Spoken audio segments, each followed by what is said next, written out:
गणेशोत्सव काळात जलप्रदूषण रोखण्याकरिता नवी मुंबई महानगरपालिकेने कृत्रिम तलावांची निर्मिती करून नागरिकांना तिथेच गणेश मूर्ती विसर्जन करण्याचे आवाहन केले होते। नागरिकांनीही या उपक्रमाला उत्तम प्रतिसाद देत हजारो मूर्ती कृत्रिम तलावात विसर्जित केल्या। मात्र विसर्जित झालेल्या या मूर्तींचे विल्हेवाट लावण्यात मनपा अपयशी ठरल्याचे समोर येत आहे। सुमारे 6 ते 7 हजार गणेश मूर्त्या 2 महिन्यांपासून बेलापूर येथील मनपाच्या बहुमजली वाहनतळात तसेच ठेवण्यात आल्या आहेत। या दुर्लक्षामुळे भक्तांच्या भावनांशी खेळ झाल्याची टीका होत आहे। ही मूर्तींची विटंबना नाही का, असा सवाल समाजसेवक निलेश कसरे यांनी उपस्थित केला असून या मूर्तीची तत्काळ योग्य विल्हेवाट लावण्याची मागणी त्यांनी केली आहे। मुळात जय महाराष्ट्र सर्वप्रथम सर्वांना 5709 कोटी रुपये इतकी आर्थिक उलाढाल असलेली आणि हजारो कर्मचारी कार्यरत असलेली ही सक्षम संस्था आहे नवी मुंबई महानगरपालिका। तर या महानगरपालिकेने पार्किंगचा विषय ज्वलंत असताना नवी मुंबईकरांसाठी 4 मजली बहुमजली पार्किंगची कोट्यवधी रुपये खर्च करून ही इमारत बांधण्यात आली।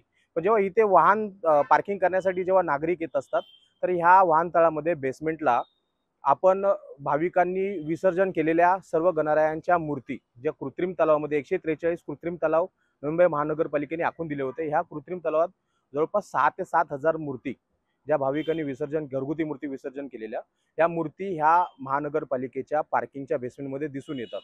तर महानगरपालिकेने कोट्यवधी रुपये खर्च करून हे पार्किंग उभारलं कशासाठी? वाहनांचा पार्किंगचा समस्या संपवण्यासाठी की ह्या गणरायांच्या मूर्ती विसर्जन केलेल्या ठेवण्यासाठी?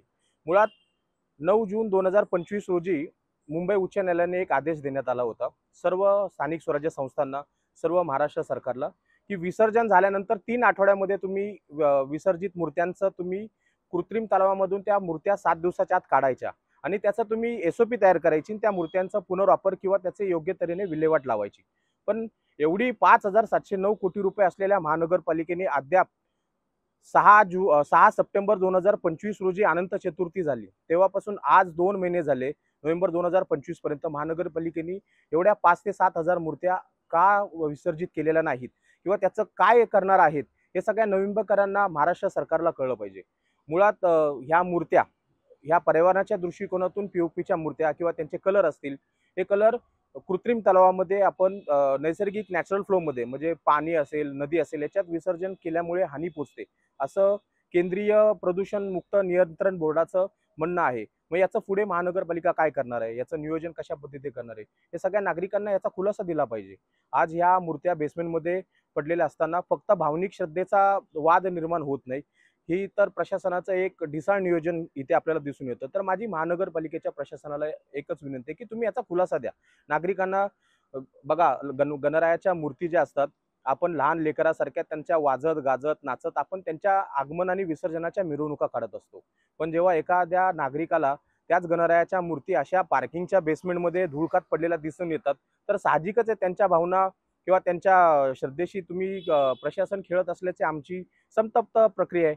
मग महानगरपालिकेने त्वरितच आम्हाला समजावं आणि सगळ्यांना पत्रकारांच्या माध्यमातून असेल, प्रेस नोटच्या माध्यमातून असेल, डिक्लेरेशन द्यावं, सोशल मीडियाच्या माध्यमातून असेल की ह्या मूर्त्यांचं पुढे आपण करणार काय आहोत आणि हेच याच वर्षाचं नाही, इथून पुढे जेव्हा जेव्हा असा प्रसंग येईल यापुढेही तुम्ही ह्या विसर्जनांच्या बाबतीत उच्च न्यायालयाने दिले असतील किंवा प्रदूषण मुक्त बोर्डाने जे जे काही नियम दिलेले असतील त्याचं पालन तुम्ही करा ना। आपल्या राज्यामध्ये रात्रीच सरकार बदलतात पण ह्या गणरायांच्या मूर्ती विसर्जनासाठी जर 2-2 आणि 3-3 महिने लागणार असतील तर मग कुठले प्रशासक आपण काय तारतम्य बाळगून आपण हे काम करत आहोत हे महानगरपालिकेच्या प्रशासनाने विचारलं पाहिजे। Bureau report, लोकवाहिनी media, Navi Mumbai.